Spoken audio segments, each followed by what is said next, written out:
umugezi wa Giciro twaza tuganira n'abaturage batubwira bati ubundi uyu mugezi twebwe dufitanye nawo amateka mabi kubera ko ni umugezi ufite amazi mabi ntabwo abaturage bayavoma. Umugezi umanuka ukaza utembana ubutaka ukaza usenya amazu ubundi ndetse banatubwiraga bati no rugomero rutarubakwa ubundi twari tumenyereye ko nibura mu gihe cy'imvura gikigomba gutwara abantu batari munsi ya 5 kubera ko n'umugezi uva kuri cyane. None nka BRD mwimeje kuvuga mutirika dufashe Rwanda Mountain Tea bahubakirwa rugana nkuko babyifuje urugomero rw'amashanyarazi. Turagira ngo mutubwire nka BRD mu byukuri mushora amafaranga muri uyu mushinga mwemeza kubatera inkunga abanyarwanda bazunguka bati mbese ubundi nka BRD ko nanga mucuruza amafaranga BRD mwege muzunguka muti murakoze. Wenda twabihera ku gikorwa tumaze gukora ahangaha. Igikorwa tumaze gukora cyo gusinya amasezerano y'inguzanyo kuri Rwanda Mountain Tea umushinga wo kubaka urugomero ruzatanga megawati 4 z'amashanyarazi. Ubundi umushinga uko uteye ni miliyari 14, ariko umushoramari azashyiramo 40%, hanyuma uruhande rwa banki tuzatangamo 60%. Icyo bishatse kuvuga nuko uyu mushinga izo megawati 4 zimaze kuboneka amashanyarazi azajya ku miyoboro rusange w'igihugu. Hanyuma hari amasezerano Rwanda Mountain Tea ifitanye n'ikigo gishinzwe amashanyarazi uko bazajya babishyura natwe batwishyure uko natwe inguzanyo twatanze ni inguzanyo igomba kwishyurwa ndetse hari n'inyungu za banki nazo zizishyura. Ariko bijyanye nuko turimo kugenda duhindura imikorere cyangwa twerekeza imikorere ku mishinga minini nka banki tugamije kugira ngo tugire uruhare mu bikorwa binini by'iterambere. Iki ni igikorwa tubona ko ari igikorwa cy'ingenzi. Cya mbere tuzi ko umuriro ari ikintu gikenewe cyane mu gihugu cyacu.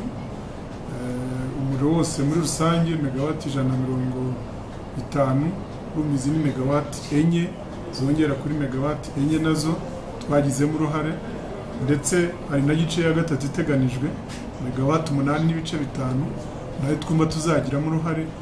Urumva no kugira ngo nka banki itsura amajyambere tugira uruhare mu kongera umuriro w'amashanyarazi utuma n'ibindi bikorwa ari iby'ubucuruzi ari ibikorwa by'inganda ibikorwa by'amajyambere ibyo ari byo byose birazwi ko bikeneye umuriro w'amashanyarazi. Ikindi ndetse iterambere naryo urabona yuko igihugu cyacu cyiyemeje kugira ngo abaturage hirya no hino mu cyaro bagende bagezwaho amashanyarazi nibura kugeza kuri 70% muri 2017. Urumva rero tudakoze igikorwa nk'iki ngiki twaba hari byinshi dutakaje na banki itsura amajyambere. Niyo mpamvu dushaka gukomeza ibikorwa nk'ibi dutanga inguzanyo mu mishinga minini nk'iyi ariko ihita igira impact igaragara mu bukungu bw'igihugu.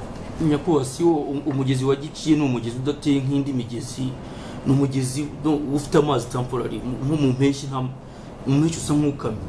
Sinzi wenda nka Rwanda Mountain Tea uburyo babitekerejeho buriya ntihashobora kuzabamo sinzi wenda mu masezerano niba birimo icyo kintu bamwe baragitekerejeho ko ushobora kuzatanga ingufu z'amashanyarazi mu gihe cy'imvura nyinshi ariko mu zuba bikabura.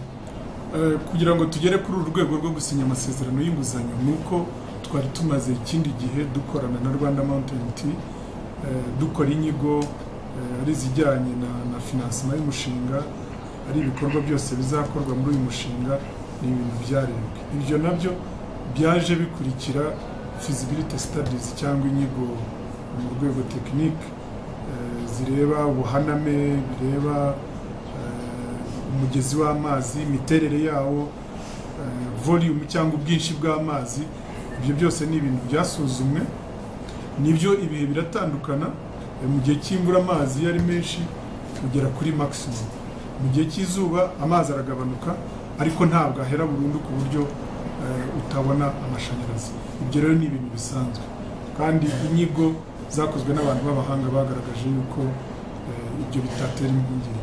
Ikindi nacyo nuko urwego rw'igihugu rushinzwe amashanyarazi nabo babisuzumye bakareba izo nyigo zakozwe kugira ngo batange icyizere ariko umushoramari ndetse ari no kuri banki ishyiramo amafaranga. Ibyo rero byose byararebwa. murakoze cyane mwese. Murakoze.